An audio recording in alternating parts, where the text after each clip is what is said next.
last session of this symposium. So we have 5 talks in this session, and I've been entrusted with the task of running things on time. So our first speaker is Minakshi Nayak, who is going to tell us how to test standard model to its precisions at the BELLE experiment. Yeah, Thank please you. go on. So I made a little bit change to my title. It's I made it Tau Physics at BELLE 2, but it's a standard model I have test using Tau decrease. Okay, let me start with what is BELLE 2. So BELLE 2 is the detector at Super KKB Collider, which is a intensity frontier flavor factory experiment at world's highest luminosity electron positron collider, which collides electron of 7 GeV with positron of 4 GeV at a center of mass energy around 10.45 GeV, 10.589 GeV, I mean epsilon 4s mass, and around that region. So it's around like the plan is to run between around 9 GeV to 11 GeV range. So it's situated at KEK Tsukuba campus in Japan, and the circumference of the collider is around 3 km of radius 1 km. Okay, so when the collision happens, the collision happens at a branch crossing rate of 250 megahertz. That means branch crossing rate is like 4 nanosecond. That means 250 megahertz, and the luminosity so far we have achieved around 5 into 10 to the power 34, which is again the world record as of now. Our target is to increase up to like 8 into 10 to the power 35, around 50 or 60 times more than what we have achieved until now. Okay, so Super KKB started its operation in 2016 without final focus magnet, and it was not colliding, it was just circulating both the beams for to study beam related background and doing vacuum scrubbing, etc. And I was deeply involved in this phase 1 part for beam background studies using BEST2 detector. And then first collision happened in 2018, but without the BELLE 2 vertex detector.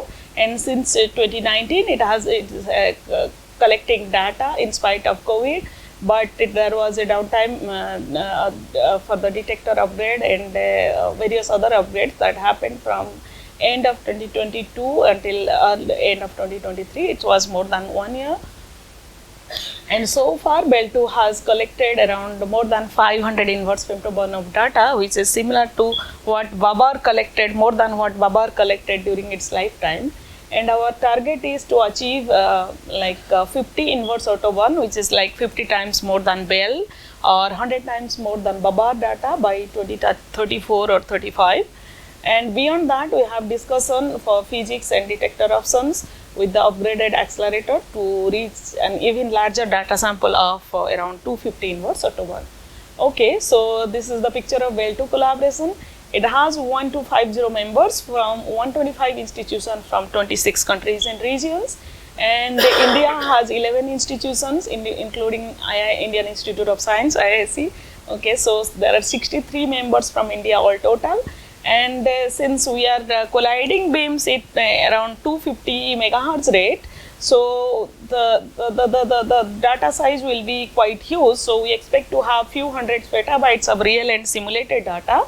And to store those data, we have various grid sites all over the world. We have around 65 grid sites, including 5 from India. Okay, so this is the BELLE 2 detector. So this is a 4-pi solid detector, and it has a 4 meter wide, 4 meter height, and weighs around 1400 ton altogether. And so since it is operating in A plus E minus environment, so it has well-known initial condition, and it has low background. And the detector itself, let me start with the beam pipe. The beam pipe radius for Super KKB at the collision point is around 1 centimeter. Since it's a lepton collider, so our radius is 1 centimeter, whereas I guess in LSC it's around 4-5 centimeter. Yeah. And next to the beam pipe, we have silicon pixel detector of inner radius, 2 layers of silicon pixel of radius around 1.5 centimeter up to 2.2 centimeter. Then there are 4 layers of silicon, double-sided silicon strip detector, which is which has a inner radius of 4 centimeter up to 13 centimeter. Next to it is our drip chamber. So so these silicon detectors are mostly used for vertexing, like short-lived particle vertex identification, and to provide information for tracking and impact parameter resolution, impact parameter measurement. Next to it is our silicon drip chamber, which is a gaseous detector, which has a radius starting from 14 centimeter to 120 centimeter, and this drip chamber helps the momentum measurements of charge tracks and helps in identification of particles through its d over dx measurement. And outside it is our dedicated particle ID detector in the barrel region and in the forward end cap region, which mostly identifies kaons and pions. Unlike CMS and other PP collider detectors, we don't have a hadron calorimeter because we don't have jets. Instead, we have only electromagnetic calorimeter to identify photons and identifying electrons as well. And next to it is our magnetic magnet, which provides a magnetic field of 1.5 Tesla. The outermost detector is K long and mu1 detector to identify mu1, which will pass, if it has enough momentum, it will pass all through the layers of the mu1 detector, and the K long can be identified because it's a neutral particle. However, all the hadrons deposit all their energy in the mostly in the K long mu1 detector instead of ECL, but we don't use it for hadron identification other than K long. Okay, so trigger. So the collision is happening in 250 megahertz, but our level 1 trigger is taking data below 30 kilohertz and high level trigger below 10 kilohertz, and we have dedicated trigger lines for dark sector physics and low multiplicity low multiplicity events. Okay, so it has a very diversified physics program. I would say the right side, it's like bread and butter of B factories, including BELLE. So they do flavor physics like charm physics, CK matrix element measurement like VCV, VUV, and time dependent measurement using B decays, and rare B decay searches and hadronic B to charm decays that is used for a new charmed particle identification and for the CK angle gamma measurement. And these are the new things that other than the flavor physics that we can do, like dark sector or dark new particle searches, that is between few hundred MeV up to let's say below 10 GeV. We are sensitive for new particle or dark matter particle searches. We do tau physics such as lepton flavor violation or lepton universality test, all those things, and we look to weak physics. So these are the plan, actually extended lines are the plan, like epsilon 5s 6x rounds, all these are plan, and also we do QCD measurements and new hadron searches. Okay, so this highlighted area is what I am interested in. I worked on and working on charm physics right now, which include charm mixings and indirect CP violation or direct CP violation from single or double Cabibbo suppressed charm meson decays. And then I'm also interested in the VCV measurement and the phi 3 or gamma measurement. And then from the dark sector, I work on long lead particle searches using tau lepton. And so these are my area of interest. Those have been highlighted. Okay, so let me start with the tau lepton. So tau lepton was discovered in 1975 by Martin Paul, and so it's from the SLAC LBL detector. So they see the signature E plus E minus to E mu with some missing energy. So if it is just two particles, they should be back to back, but since it's missing, it's not back to back. And from that they found that it's E plus E minus to tau tau, which goes through these two channels with neutrinos in the final state.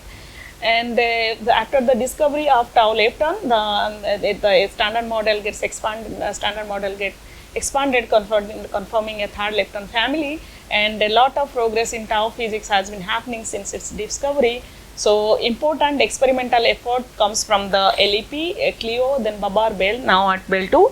And Still, I would say the tau physics is still unexplored frontier, so it needs experimental and theoretical efforts, and it has a unique indirect probe for new physics searches from this lepton flavor or lepton number violating modes, and it can be sensitive up to hundreds of TeV. For example, in tau to mu gamma searches, so the like which we cannot directly search through our colliders. SLC also. Yeah. SLC also because of normalized speed. Yes. I should add that. Yes. Thanks. Yes. Okay. So, just motivation on tau. Just reminding the tau mass is around 1.776 GeV of lifetime around 290 femtosecond. And the decay channels, you can see here, it's leptonically it decays around 35% leptonically, and semi-leptonically the rest is 65%. Out of these 65% semi-leptonic decays, that's a hadronic decays with neutrinos in the final state. The Cabibbo allowed decays is around 62%, while single Cabibbo suppressed is 3%. The reason is this is VU is suppressed, is single Cabibbo suppressed. So this single Cabibbo suppressed, which is like tau decaying to kaon mode than pion mode. So what we see in the hadronic modes, it's mostly tau decaying to pions in the final state, than kaons in the final state just contribute 3%. Okay. And if you zoom in the hadronic modes, so you will see that these are the hadronic modes that contributes that's Cabibbo favored modes, like mostly pions, like 1 pion up to 3 pions in the final state. Yeah, so the impact of tau measurement, that it can contribute to the studies of CP violation flavor physics and the inverse structure.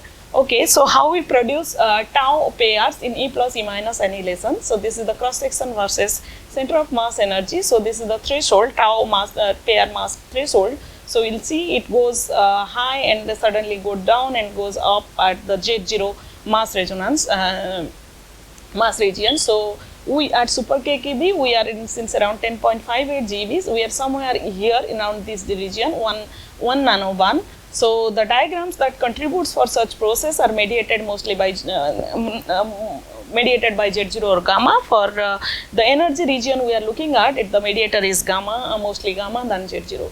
Okay, so this is like BELLE2, we call a B factory as we call it previously or always, but I would say we have seen, like here it shows the cross section versus mass for example, E plus E minus to BB bar cross section at epsilon 4 is resonance is around 1 nanobarn, and the cross section for tau is similar, 0.9 nanobarn. So we produce around 1 million tau pair events out of 1 inverse autobarn. So it's not just a B factory, it's a tau factory. And you can see how how clean the tau events at BELLE2. So this is a typical 3x1 event where one tau goes through 3 pion final state and another tau the muonic final state, and this is the 3 pion final state, this is the muonic. And the tau pair events can have 2 tracks of 73%, 4 tracks of 26%, and 6 tracks of 2%. Okay, so yeah, so at BELLE2 we produce BB bar pairs, which is the BB bar are really clean because they are produced from the epsilon 4s. So resonance, so it's there is no additional particles since E plus E minus to BB bar is clean. However, the charm physics we do, or light hadron physics we don't do mostly. So the charm physics that we do, so they have like even though E plus E minus to CC bar is there, it's not like the same type of hadrons in the final state. They can be of different types, and there can be additional particles from fragmentation. However, the tau plus tau minus from E plus E minus collision is really clean, no particles from fragmentation, it's tau plus tau minus. So its center of mass energy in the tau center of mass energy is the half of the beam energy in the center of mass frame. Yeah, so we can reduce the background by identifying the tag tau and then probing the signal tau. Yeah, so just highlighting the backgrounds that contribute to tau analysis. So actually the actual background is always analysis dependent, and it depends upon the final state on that study. but the usual background are coming from BB bar to QQ bar. You can see similar cross section coming from BB bar and the UU bar, the up type quark like CC bar, and these are the backgrounds that contribute, but we can easily reject them by using some kinematic criteria.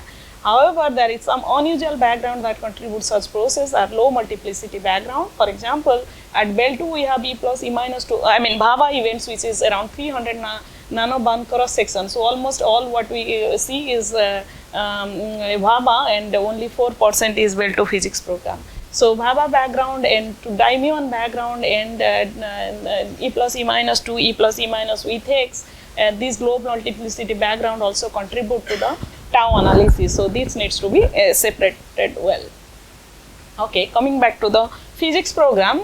So the tau physics program at BELLE2, I should highlight, includes standard model measurement and beyond standard model searches. So this lepton flavor universality can be in, if we see something, then it can be in BSM search, and if you don't, it's a standard model consistent. Other than that, there are purely standard model measurements like mass, lifetime, and this VUS.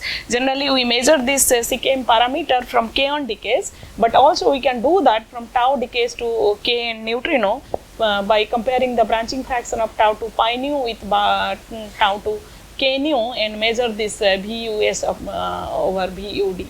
Yeah, and then also it contributes to the CP violation, etc. And then lepton flavor universality. So what we expect, the ratio of branching fraction tau to E nu nu to tau to mu nu nu should be lepton flavor universal.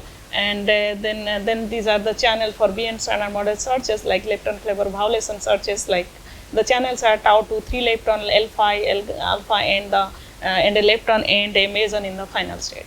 And also we do beyond standard model search for heavy neutral lepton search. Okay, so let's start with the lepton flavor or lepton number of conserving modes. This is tau to lepton final state, which is both lepton number flavor conserved. And if you look at the tau to 3 mu1 final state, so if I would say that lepton flavor is almost conserved in the standard model, because you know that neutrino mix, so tau neutrino can mix with the mu1 neutrino and they can have the 3 mu1 in the final state. So it's everything is conserved. And however, the standard model prediction for such branching fraction is of the order of 10 to the power minus 50. However, if we see something much above that, like if we can prove that, of course we cannot detect such, measure such branching fraction in any of our detector, but if we see something, then that's definitely something beyond standard model. And the beyond standard model predicts that charged lepton flavor violation can occur through leptoquark, which couples to both lepton and quark, or through Z prime. So yeah. Okay, so these are the limits on the lepton flavor violation in tau decays using various decay modes. These are the limits for L gamma and the lepton and the pseudoscalar, scalar, vector, 3 lepton and hadron and the Barron number violating modes. These are the limits from Clio, then Babar and BELLE, and this is what we expect from BELLE2 at 5 inverse Autobahn and 50 inverse Autobahn. This is, so we expect more than 2 to 3 order of magnitude better better limit than Babar or BELLE. And as of now, with very small statistics, BELLE2 has already provided measurements using the three lepton flavor violating modes, and these are the limits that has been provided. And other things are in pipeline, that's not yet public now, but yeah. Okay, and another thing is tau mass measurement from BELLE2. So this is the tau mass measurement. BELLE2 provided recently with very small statistics the most precise measurement of tau lepton mass. So as you can see here, so yeah, so the mass of tau lepton, this is what it measures.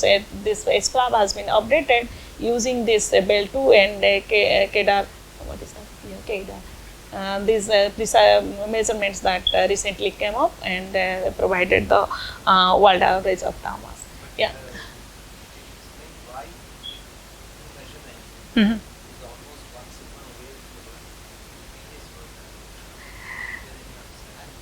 It's not 3 sigma away? Yeah, 1 sigma away. That we can't say with 1 sigma. Like these are like it's not well measured, but we should focus on something which is well measured. But 1 sigma, we can't really say anything. Central value is nothing.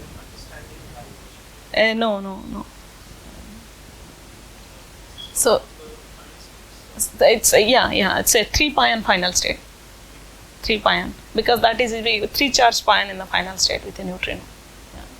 9% branching fraction, 9 to 10%. Okay, so using that, the test of the standard model with tau mass and lifetime, I would like to highlight that tau lifetime has been also precisely measured by BELLE in 2014. Anyway, so this is the branching fraction of tau to e, the branching fraction of tau to e nu related to mu to e branching fraction, and this is how they are related. So we can measure this, we can see this branching fraction versus tau lifetime as the experimental constraint, and this is the limit, the constraint that has been provided as of 2023, the yellow band, and this is the green band is after including the BELLE2 and the other result, and we see that this is consistent with standard model. Oh, okay. Okay, so the another is light lepton universality test using tau to mu, tau to e final state by comparing the branching fraction of those two decays, and in the standard model we expect the weak coupling is universal, and this is the ratio of this branching fraction as measured by other experiment, and BELLE2 recently provided precise measurement of this, and this is converted to G mu to GE ratio, and this is what the combination look like, which is quite precise and as expected in the standard model. Okay, so the big picture, the BELLE2 experiment will soon hold the largest collection of tau pairs in the world, and it's the world leading our competitive results even with subset of available data set BELLE2 has provided, and this is the recorded data as of now. More results with higher statistics and improved analysis are in pipeline. So potential for new physics to be uncovered within the vast data set, hopefully. Thanks.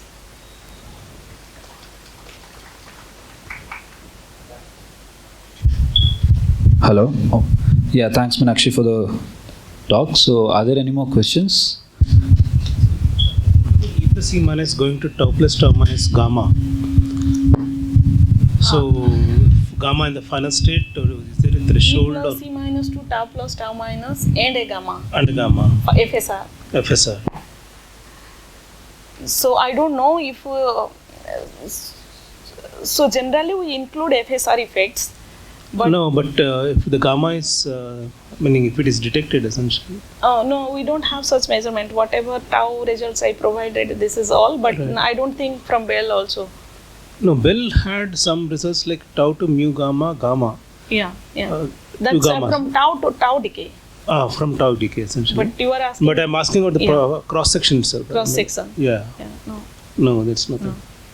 You don't have measurement for that? We don't have measurement for E plus E minus to tau tau gamma cross section. That, Yeah. Any more questions? I'm just curious as an outsider. When you say world leading, there is other experiments also. Is it? I mean, like yes, when you say so that's LSCB. let's be okay. So it's a competition between these two. Competition. Okay. And here I show the property and what we can do better than them and what they can do better than us. No, I'm just curious. Yes, thanks. Any other questions? Okay, if not, let's thank Minakshi for the talk. Thank you. And